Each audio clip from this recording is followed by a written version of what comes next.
Oi, gente, boa noite, tudo bom? Aqui quem fala é Valdo Menezes, né, do site Direto no Bolso.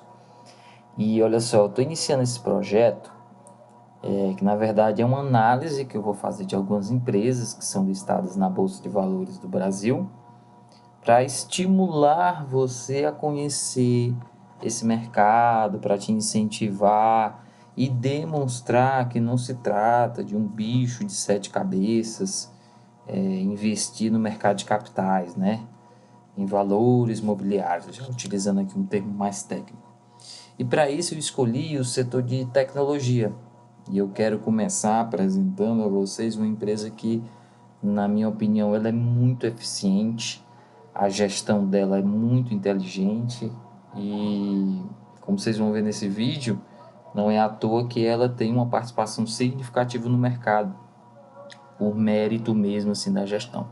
E o nome dela é Lynx, tá bom? Embaixo tem os meus contatos, né? Meu Instagram, quem quiser enviar um e-mail para ficar sabendo sobre os cursos que eu realizo aqui em Fortaleza, os cursos presenciais de Bolsa de Valores. Tem a mentoria e tem um site direto no bolso.com.br, onde tem muito conteúdo gratuito que eu preparei para te ajudar nesses seus primeiros passos no mundo de investimentos, tá bom? Vamos lá. Olha só, essa opinião que eu vou expressar, ela primeiramente não tem intuito, nem tem a finalidade de gerar uma recomendação, né? Como eu já disse, ela é uma opinião, é um ponto de vista que eu enxergo dessas empresas e que pode ou não ser útil a você, ou que pelo menos vai te estimular a desenvolver um hábito de estudar, de se aprofundar sobre uma empresa ou sobre um setor dentro da Bolsa de Valores. Então, como é que vai funcionar? Nessa primeira parte, nesse vídeo, basicamente a gente vai tentar entender a empresa, o setor em que ela atua, história da empresa, dessa organização e os produtos em que ela comercializa. Na segunda parte, que vai ser um outro vídeo, a gente vai tocar alguns assuntos de natureza mais técnica, né? Onde a gente vai extrair dados contábeis, econômicos e financeiros e assim criar informação para que você possa tomar sua decisão de investimentos. Eu, pessoalmente, eu sou contra o que eu considero um mau hábito do brasileiro de querer já tudo pronto, de querer já tudo desenhado, indicado para ele. Gente, isso não é estratégia. Estratégia é aquilo que você desenvolve. Imagine que você está numa guerra. Você acha seriamente que um general vai ali na mercearia e compra um livro de estratégia? E outro general inimigo vai lá na mesma livraria, vai e compra outro livro de estratégia? Não funciona assim. O mercado não é assim, tá bom? O mais inteligente, o mais seguro é que você desenvolva o seu plano de investimento, que você faça a sua estratégia de investimento, tá bom? Então, deixa eu passar aqui. O seguinte, a Lynx, ela só tem ações ordinárias na bolsa. Ela trabalha no mercado à vista, né? E ela também tem ações fracionárias. Ela foi fundada em 1985, ou seja, tem mais de 30 anos já, né, de mercado no Brasil. Ela basicamente cria soluções em TI, em tecnologia, para o setor de varejo, e vocês vão entender que esse varejo engloba muita coisa. São postos de gasolina, são farmácias, são academias, escolas, enfim. É um grande bolo mesmo do varejo que forma o PIB do nosso país. Ela está no mais alto nível de governança da Bolsa no novo mercado, ok? O sócio majoritário dentro da composição de acionistas são os fundadores da empresa, com hoje aproximadamente 14,7% das ações negociadas. Ela possui um free float de 54%, que é excelente, ou seja, a maioria das ações estão aí livremente circulando entre contas, né, de pessoas aí fazendo as suas transações. O governo tem participação nela sim, de forma indireta, né, correspondendo a 6%. Na última vez que eu fiz aqui o cálculo simples utilizando o Trade Map, ela tem um valor de mercado de 6,2 bilhões de reais. E desde que foi feito o IPO dela, as ações, os papéis se valorizaram mais de 250%, uma coisa bem significativa né? Vamos avançar aqui. Um aspecto que assim, na verdade, me deixou muito feliz, muito contente, quando eu fui analisar a composição acionária dela, gente, foi o fato de eu ter me deparado com a BlackRock. A BlackRock, gente, é só, como é que eu posso dizer? Ela é a Lamborghini dos fundos privados do mundo. Então, assim, é uma das maiores gestoras de investimentos e de ativos do mundo. Eles são especialistas também em investir em regiões, em países que estão em desenvolvimento, com alto grau de crescimento, né? Então, eles investem na Ásia, investem na Oceania, investem aqui na América Latina. Então, quando eu vi que os fundos da BlackRock, né, diretamente detêm aproximadamente 5,25% das ações da Lynx, eu fiquei muito feliz, porque aí demonstra que a análise que foi feita por eles foi uma análise muito séria. Não querendo desmerecer outros fundos, né? Mas o BlackRock, assim, eu posso dizer que é uma gestora, perdão, que eu já estudo, que eu já analiso, que eu ouço os podcasts que eles publicam a nível global. Posso até fazer um vídeo para vocês depois, que é algo que é sensacional, sensacional mesmo. Tá bom? Deixa eu avançar aqui para vocês. Olha só, pontos positivos que eu vejo na Lynx, de imediato, gente, é o market share dela. Ela detém nada mais, nada menos do que 41,3% do mercado. Ou seja, do setor de produção de softwares e soluções em TI para o setor de varejo dentro do Brasil, a Lynx detém 41,3% do mercado. É muita coisa mesmo, é um gigante. Um outro aspecto positivo é que os clientes da Lynx, eles possuem um altíssimo grau de fidelização. Ou seja, não são clientes que fazem um contrato em determinado ano e no ano seguinte não renovam. Pelo contrário, ela tem um altíssimo grau de renovação de contratos, né? Chegando a 99%. Um outro aspecto é que a Lynx ela possui uma base ampla e diversificada de clientes. O maior cliente da Lynx hoje representa 1,5% da receita dela. E os 100 maiores clientes dela representam 29,5%.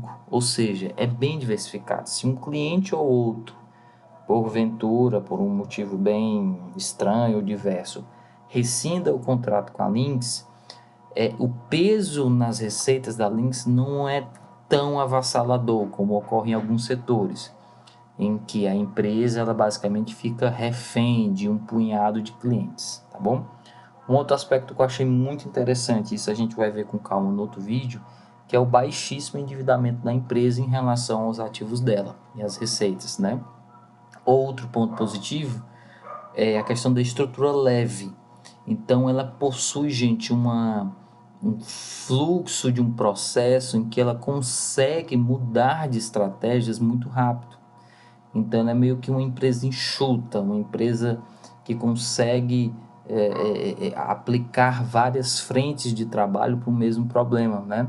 Um exemplo disso é que ela, por ser uma empresa de tecnologia, ela pode, pela análise que eu fiz aqui de cima, ela tem essa capacidade de se tornar ou não um adquirente, como uma operadora de cartão, como a Rede, a Cielo, enfim, porque ela tem tecnologia, ela tem know-how, ela tem infraestrutura, ela tem gente capacitada e ela tem uma amplíssima, uma monstruosa base de clientes, né? Que você para pensar, ela fornece software, gente, que impacta diretamente no meu e no teu atendimento. Então, quando eu vou num posto de gasolina, na Shell, no Ipiranga, na Petrobras, no posto BR, a maioria daqueles softwares que faz a gestão do posto de gasolina são da Lynx. Então, para pensar a quantidade de informação valiosa que a Lynx consegue trabalhar.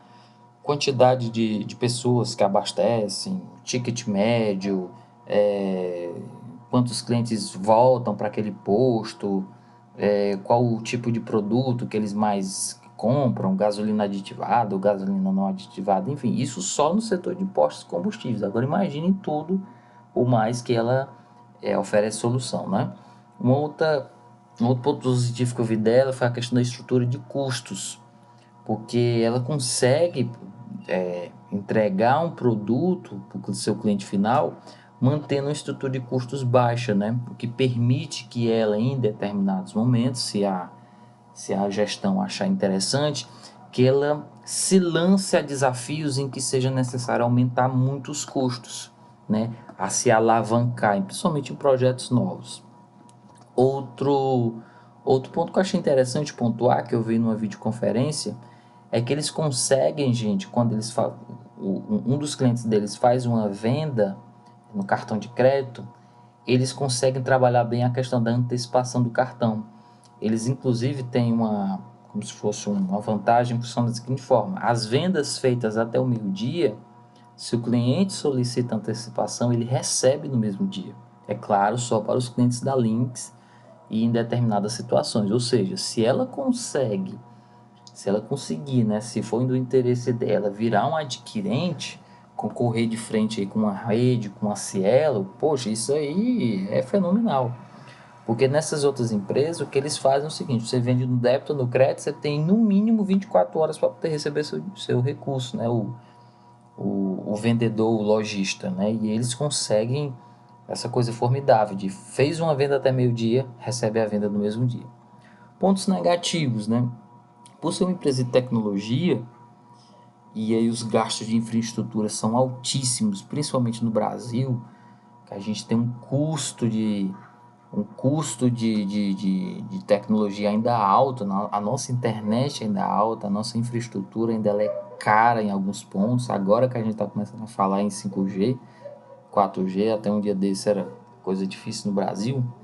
Então o que é que acontece? Ela tem uma necessidade constante de reinvestimentos para poder garantir a competitividade.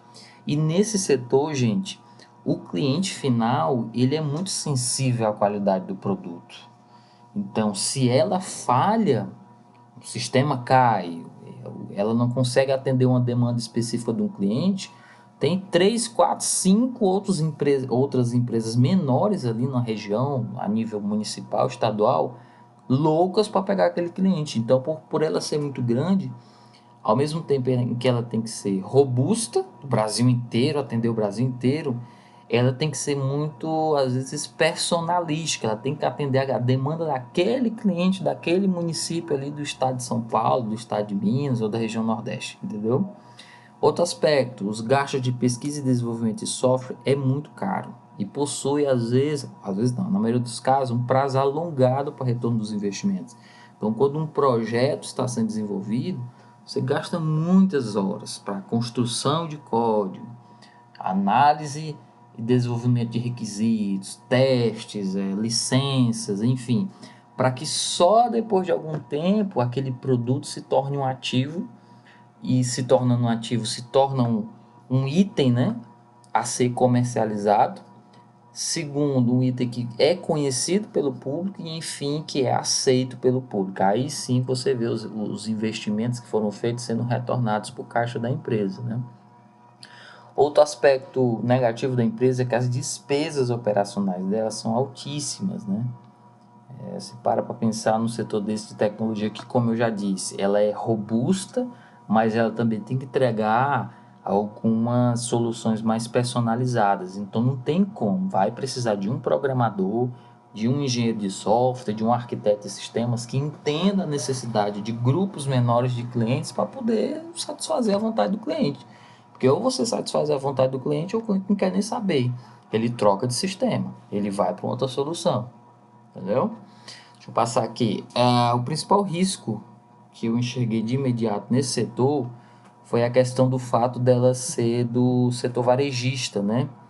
E no setor de varejo, quando a gente está pensando em combustíveis, postos, enfim, a gente tem que imaginar que a maior base de consumo é das pessoas assalariadas. Nós vivemos em um país, gente, em que a nossa base de salários ela é dominada pelo salário mínimo, né? A maioria do brasileiro recebe o salário mínimo. Então, quando se tem uma crise como a que nós tivemos, estamos ainda sentindo os efeitos de uma recessão, de um desestímulo na produção, desestímulo no consumo primário de itens, Então isso impacta o setor. E um dos pontos que o empresário para pensar é o seguinte: poxa, eu estou pagando, suponhamos, R$ 600 nesse software da Lynx. A minha demanda, a venda do meu comércio, ou da minha pet shop, alguma coisa do tipo, caiu. Em que eu posso cortar? Então o empresário ele pensa: eu vou tirar um funcionário, eu vou diminuir meu expediente e eu vou trocar o software. Eu vou deixar de pagar um software de 600 e vou arranjar aqui na internet uma outra pessoa que me cobre só R$ 150. Isso acontece muito. Então, quando ocorre um efeito como esse de crise, né, na massa assalariada que existe no Brasil, ela sente, tá bom? Ciclos econômicos recessivos também eu já falei, né, que impacta diretamente. Outro risco, o processo de criação de novas soluções constantes, o que se exige alto gasto com P&D, isso eu já comentei anteriormente, tá bom? Gente, tem um outro aspecto muito valioso, né? Que é a fuga de rich minder, né? Que é o seguinte: às vezes você está numa empresa e você desenvolve um software, você promove uma melhoria, você está ali vestindo o crachá, colocando o crachá da empresa, a camisa da empresa. E existem sim grandes talentos, pessoas que têm grandes capacidades de desenvolver um projeto, de às vezes sozinho fazer tudo. E se a empresa não tiver uma boa gestão de pessoas, de talentos, um plano de cargos, enfim, esse cara pode sair da empresa. E o pior, esse cara pode se tornar um concorrente da empresa, ou então ir trabalhar no concorrente da empresa. Então esse é um dos riscos, né, que empresas de tecnologia enfrentam, e a Lynx não está, como é que eu posso dizer, imune, né, a esses problemas, tá bom?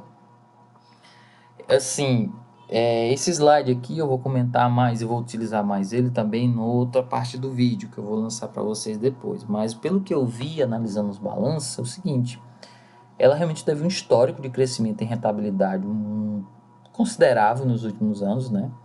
E ao mesmo tempo ela teve muito apetite para comprar empresas menores. Então, de acordo com que a empresa crescia, a administração enxergava muitas boas oportunidades comprando empresas menores. Então, por exemplo, eles compraram uma empresa que dominava o setor de softwares ali na parte de farmácias na região de São Paulo. Foram lá e compraram a empresa. O market share dela cresceu aproximadamente 6% nos últimos anos, né? E assim, ela cria soluções muito customizadas para as necessidades do varejo. Eles introduziram também soluções relacionadas a serviços de pagamento e processamento de informações financeiras, ou seja, eles não são apenas uma empresa de software que entrega um ERP, um sistema que gerencia um mercado. Não, eles entregam também uma empresa que faz processamento de pagamentos no débito e no crédito e que consegue transferir essas informações para diferentes bancos. Isso para eles é formidável, para quem investe também é formidável, né? Porque você vê uma empresa que ela aumenta a sua capacidade de gerar solução para o mercado. Ela não presta apenas um serviço específico, uma parte da solução. Ela entrega realmente tudo, todo o processo. Outra consideração: empresas que trabalham com receitas recorrentes, como é o caso dela, né, através de mensalidades, e costumam comprar empresas menores, podem sofrer com picos de receita no momento de consolidação de recebimento da controladora e controlada. O que é que acontece? A gente tem que ter muito cuidado quando a gente analisa balanços de empresas. Por quê? Porque eu vejo assim, muita gente fazendo análise bem errada, bem equivocada. Você tem que entender muito bem como é que a empresa funciona. O que é que eu quis dizer nessa parte de consideração? A Lynx, ela basicamente trabalha com mensalidades. Então, os clientes dela pagam o valor do serviço, né, mensal.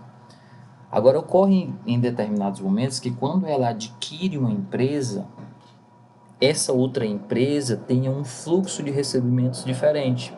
Então, por exemplo, de 4 em 4 meses, de 5 em 5 meses.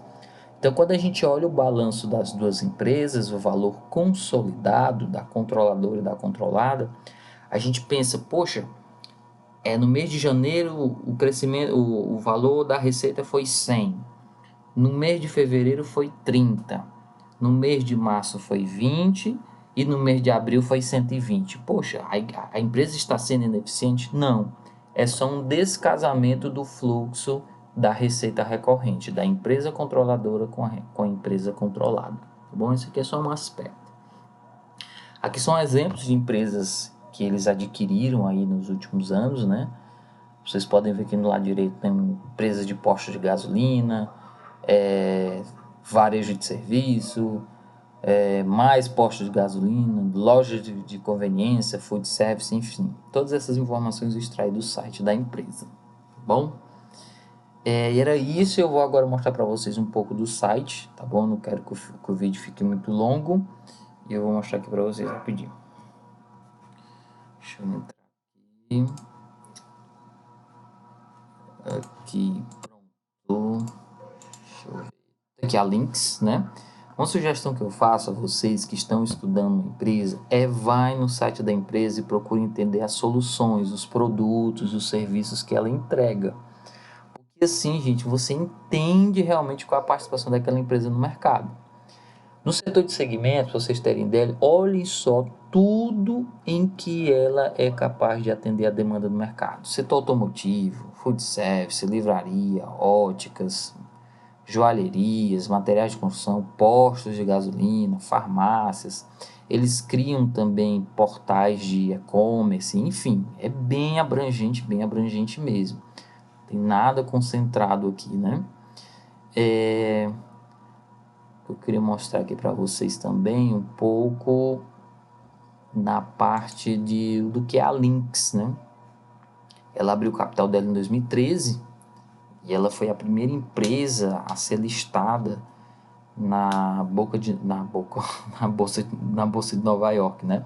Ela possui mais de 3 mil colaboradores no Brasil.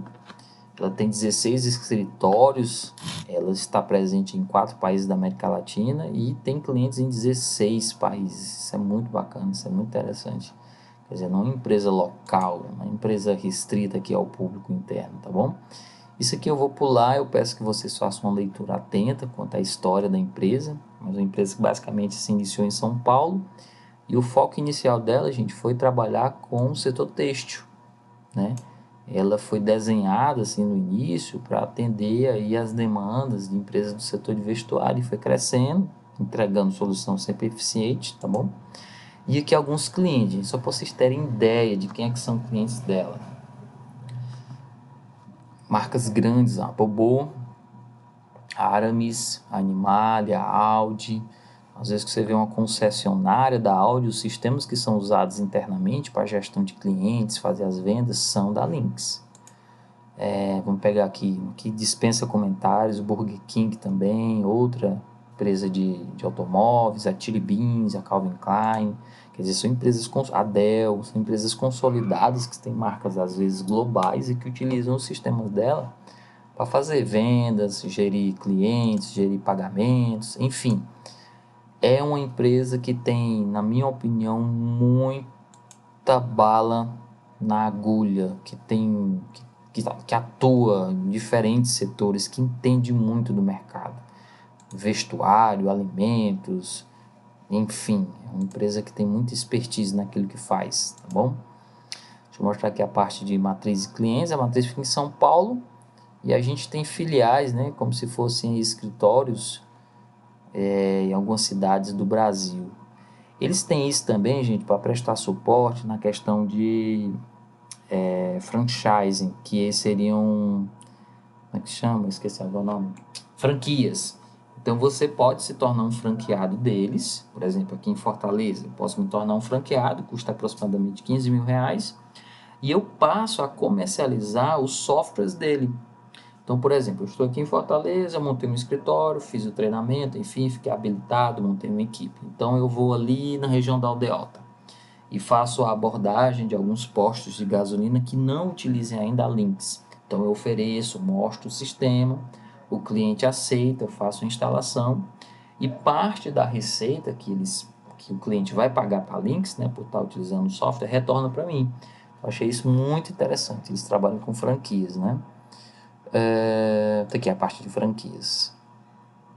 Bem interessante, até para você que pretende, que gosta da área de TI, que queira montar uma franquia para você. Tem alguns canais aqui onde você pode se informar. Tá aqui o valor da franquia inicial, né? Tem uma taxa de royalties por R$700 por mês. E eles fazem um cálculo de payback de aproximadamente 20 a 24 meses. Quem não sabe payback, em termos simples, é basicamente o valor que você espera, o tempo, aliás, o prazo em que você espera ter o valor que você investiu de volta, né? Ok.